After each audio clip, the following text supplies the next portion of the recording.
అమరావతి మహిళలపై అసభ్య వ్యాఖ్యల కేసులో అరెస్ట్ అయి గుంటూరు జిల్లా జైల్లో ఉన్న జర్నలిస్ట్ పివిఆర్ కృష్ణరాజును పోలీసులు కస్టడీలోకి తీసుకున్నారు.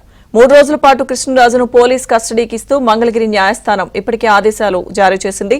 ఇక ఈ నెల 20 నుంచి 22 వరకు 3 రోజుల పాటు పోలీసులు కృష్ణరాజును విచారించనున్నారు. మహిళలపై అసభ్య వ్యాఖ్యల వెనుక ఎవరి ప్రోద్బలం ఉంది తదితర అంశాలపై పోలీసులు ప్రశ్నించే అవకాశం ఉంది.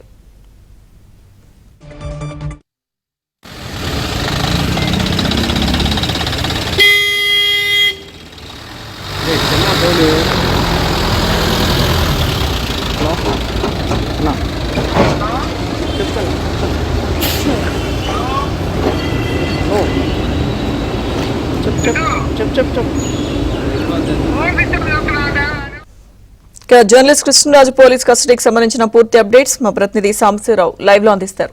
సాంబశివరావు.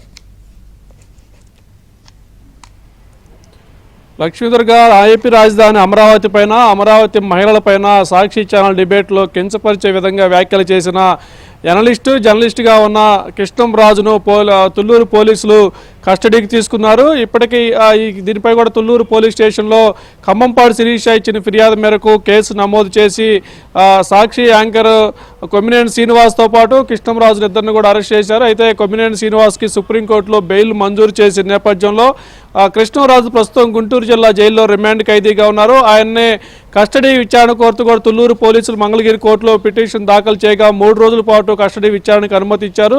ఈ రోజు ఉదయం 10 గంటల నుంచి 22వ తారీఖు ఎల్లుండి సాయంత్రం 5 గంటల వరకు కూడా తుళ్లూరు పోలీసులు కృష్ణంరాజుని కస్టడీ విచారణ చేసుకునేందుకు మంగళగిరి కోర్టు అయితే తుళ్లూరు పోలీసులకు అనుమతి ఇచ్చింది. అయితే కృష్ణంరాజు అమరావతిపై చేసిన వ్యాఖ్యలు ఉద్దేశపూర్వకంగా చేశారా లేదా కాకతాళీయంగా చేశారా, దీని వెనక ఎవరైనా కుట్రపూరితంగా చేశారా, ఎవరైనా ప్రోద్బలం ఉందా, ఎవరెవరు ప్రోద్బలం ఉంది, ఏ ఉద్దేశంతో చేశారనేది పూర్తి స్థాయి సమాచారం రాబట్టేందుకు తుళ్లూరు పోలీసులు కృష్ణంరాజును కస్టడీలోకి అయితే తీసుకున్నారు. తొలుత గుంటూరు జిల్లా జైల్లో రిమాండ్ ఖైదీగా ఉన్న కృష్ణంరాజును కొద్దిసేపటి క్రితము తుళ్లూరు పోలీసులు అదుపులో తీసుకొని గుంటూరు జీజీహెచ్లో వైద్య పరీక్ష అనంతరం తుళ్లూరు పోలీస్ స్టేషన్కి అయితే తరలించారు. 3 రోజుల పాటు విచారణ చేసి అతని నుంచి లోతైన సమాచారం అయితే సేకరించేందుకు ప్రయత్నం చేస్తున్నారు లక్ష్మీదుర్గ.